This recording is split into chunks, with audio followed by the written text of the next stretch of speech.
Now, he is, of course, best known as a 6-time Olympic cycling champion.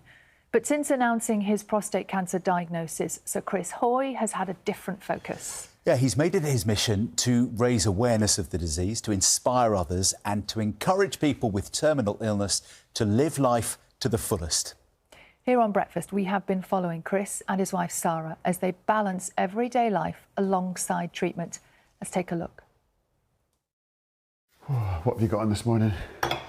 Me, I'm going to a bar class and then I'm going on a bike ride with Sam. She's found a new route. So could you pump up my tank? Yes, of course. Go and check it out. We met through friends. He was up in Edinburgh for a night out, very, very rare night out. I think he'd sworn off going out, or definitely sworn off girls. 2 years to go to the Olympics in Beijing. I'm not going to get involved in any relationships because they're just a distraction and it's going to cause nothing but grief for me. Friends of friends knew each other in the pub, and that's how we met. This group of girls came in and there was one guy with the group of girls and it was one of our friends. So we thought, this is a great in to this group of girls. We can sort of go over and say hello. I looked across the room and thought, that's the most handsome man I've ever seen. She wasn't wearing her contacts that night. That's probably why. And then somebody said, oh, that's that Olympian. And I thought, oh, well, that's that stuff then. Oh, well. When he came over to chat to other people, I thought, well, at least I'm going to go and say hello, so at least I can say I've spoken to the most handsome man in the room. And how lucky are you to have had that moment in your life? You look across and you think, there's the most handsome man in the room. Wow. I know. And then end up marrying him. If you saw in a movie, it'd be too cheesy and too predictable and a bit, you know, Hollywood. I'm not a person that believes in fate or in any of these things, but I think you've got to recognise opportunity when you see it. And to me, that was a moment in my life that, you know, it changed my life for the better in an instant. She never demands the spotlight. It's never about her, but she deserves it all the way. You can't imagine having coped with it at all without her. Yeah, exactly. She's an amazing person, and I think she's even listening there, so I should, I hope, she knows it, she knows it. He's still the most handsome man in the room. I always tell him. I think I'm the luckiest person to have met him, marry him.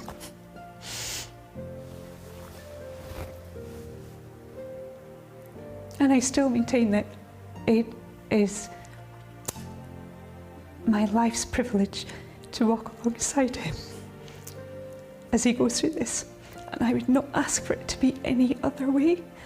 And it's felt easier than it should be, and it's because we're doing it together. So Chris and Lady Sarra join us now. Morning. Good morning. Good morning. I don't really know where to start with you because we've spent so much time together recently, but an incredible film coming to BBC One this week, which is both of you sharing the last year or so of your lives. Tell us, why was it important to let us in? I think hopefully it's going to act as inspiration or just help other families going through a similar situation. And you know, when I was given my diagnosis, my vision or my thoughts of what life was going to be like was nothing like it's been for the last 2 years. It's not been easy, of course, but life goes on and you have to make the most of every opportunity. And yeah, I feel like I'm in a very fortunate position where I have this platform, we have this platform, where we can talk to the world and we can hopefully affect change and we can help other people too. So it wasn't easy, and there are, you know, other factors you have to consider with family and everything else. But yeah, it's been a really interesting process to make the film. Yeah. Did you have any reservations, Sarah? Because you are the star of the film, I think, really? Oh, well, that's very kind of you to say. Do you know, when Chris was first diagnosed, what I just kept thinking was, this is so unbelievably difficult and hard, and so unbelievable, you almost wanted a film crew following you to try to document it, to try to understand it. And then to think that families are going through this throughout the world every day, it just seems so astonishing that we weren't talking about it more. And I think there's something in about being able to share your story that will hopefully resonate with others. And I just showing the normalcy of it, really. Because your experience, what your family's going through, is what hundreds of thousands of families are going through right now. What sort of things do people say to you when they see you out right now? It's really sad how many people are going through this all the time. Cancer touches everybody's lives, directly or indirectly. And I think it's when you realise that you can make a difference when you're in the public eye.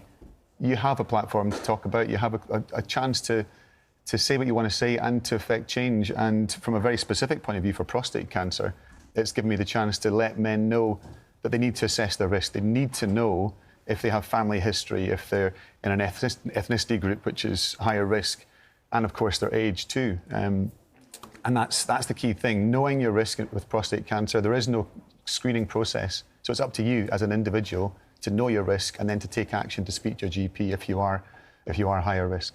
I know this is something that we have spoken about at length. How surprised are you that there is no screening process?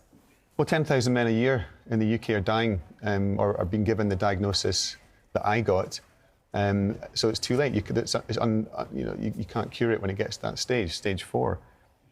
We can't let 10,000 men find out, this late. We have to find some proactive way to get in there before that point. And as I say, the first point is understanding your risk, and then it's taking action on that. But there needs to be some coordinated attempt. It can't just be down to members of the public or people in the public eye getting out there trying to spread the message. It is important that we do that, but equally there should be some national screening campaign or something which is more coordinated.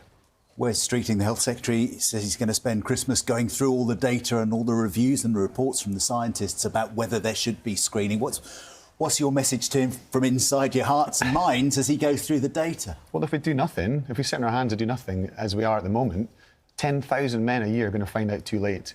And we can't fail those men. Excuse me.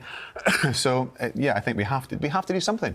The PSA tests, the blood test that's available now, it's not perfect, but it's the best thing we have for the moment. And there are new screening methods. There's trials in the best way to screen for it going on right now.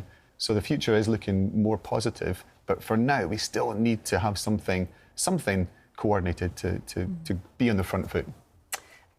I wonder if when people see the film, Sarah, they will be perhaps surprised that things at home are actually quite normal, aren't they? It's everyday life. And I think that's what we wanted to show, that life goes on and it is very normal. But importantly, you talked about meeting people with cancer and talking about it. That's the one thing that I have noticed. It obliterates everything, and yet life goes on, and it can still be beautiful, and it can still be lots of fun. And I think that, for people watching it at Christmas, dealing with cancer in their families, I would hope that they might be able to be lifted to see that life goes on. There are also some tough moments in there. I have to be honest with you and say, I remember sitting in that appointment with your consultant in London when you were going through the latest situation with your health and going through, what might be next and all of those things, and sitting there thinking, wow, I can't believe I'm in here. I can't believe I'm in this room. We think the same, but we can't quite believe it. It's funny, on one hand, you adapt very quickly and you're in the kind of fight and flight mode when you first get the news. But there comes a moment where the dust settles briefly and you can't believe that you're in this situation, that you're, I was very quickly into chemotherapy and into treatment and you just think, how's it come to this all of a sudden? And then with Sarah's MS diagnosis, which came very shortly after my cancer diagnosis, it was a double whammy. And you do have to allow yourself time to grieve and to process and to accept what's happening to you. But equally, you have to recognise that you've got to keep pushing on and also make the most of every day, because you just none of us know how long we're here for, and that's nothing morbid. That's just a fact. But it's not forgetting to enjoy the moment and to make the most of every day.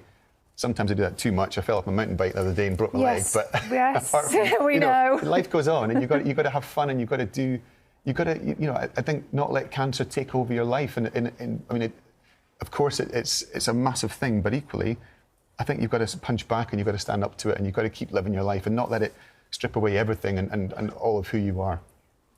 So when you came off your bike and broke your leg, do you think you reacted to it differently because of what else you've had to deal with? Does it give you a different perspective? Well, what do you think? Well, I think that's such a good question, actually. Probably the break is as bad as it was because you were reacting, trying to protect everything else. And I think that it's been incredibly hard, I have to say, your injury. But at the same time, I hope other people can see it. And that's a perfect example of going out and continuing to live. I mean, I wouldn't recommend it as a treatment option. No. It's not been ideal. But, you know, you just have to bolster yourself and go, well, you don't have accidents unless you're out living. And, you know, I'm glad that you were. You could trip up at home and, you know, on your front doorstep. Well, You've got to... Maybe not having that, but... Not quite in the same way. A big part of the film, of course, is the Tour de Force. And there was a moment, I think, during that weekend where you could see both of you almost shocked by the scale of it. You'd organised it, and you're shocked by the number of people who were there, and people with all sorts of different types of illnesses and diagnosis, and just who turned up and had a go. Here's the two of you starting off. And I think my favourite bits in the film are actually of the people that you meet here. Yeah. How important have they been? I think it has been such a wholesome experience to be able to share that with other people and get them on their bikes. But in particular for me, it was seeing our, you know, the impact of friends and family who then got on bikes, who'd not been on bikes for years, who, you know, were going out suddenly cycling with their husbands or with their partners and having time together. And I've had so many messages saying it's brought us together irrespective of cancer. It's brought me together with my husband, my partner, my friends, and has just developed in so many other ways, in ways that we could never have imagined. And it was just incredible to be part of. Sarah, Chris mentioned your MS diagnosis. How are you doing? I'm good, thank you. Yeah, I mean, I always say that just because it's just the easiest way, but I'm doing well, thank you. And I like to, the more I put my mind in a more positive place, the better I am, if that makes sense. So it's working for me so far, but I'm under treatment and it's all going well. So at the moment I can shelve that and say, do you know what, that is being looked after. It's okay. One of the things I think that might surprise people, certainly has surprised me, is, you know, when we were making the film, all of us together, you know, we knew we were going to make a film about living with a stage 4 diagnosis and all of the things that you were doing and talk to all of these incredible people. What I didn't realise was that it was actually going to be a love story. Oh. It was, well, I mean, it was... We're not overly lovey-dovey in terms of, we're not particularly sentimental. We love each other very much, obviously, but we don't, you know, I don't often hear the... No. Well, I don't often hear the kind of, you know, when I watched the video of Sarah, the edit of that, it was incredibly moving. But it's, yeah, I think, you know, I said it in the documentary. As soon as I saw her, I knew she was the one. And I'm not a big, particularly sentimental guy. You said love at first sight to me. It was. Yeah. And it's, you kind of, and you think, God, you know, how lucky are we that we managed to find each other? And, you know, it's... Yeah. We tell each other, and I've always told each other all the time, but actually then when it really gets tough and you get into a situation like this, it suddenly just comes into its own.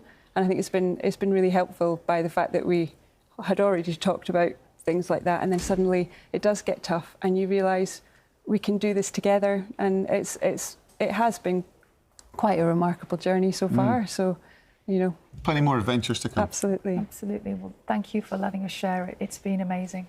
Thank you. Thank you. Thank you. Chris has seen it, Sarah's seen it. We can all watch the documentary. It's called Sir Chris Hoy, Cancer, Courage and Me. It's on BBC One and on BBC iPlayer on Thursday at 9 p.m.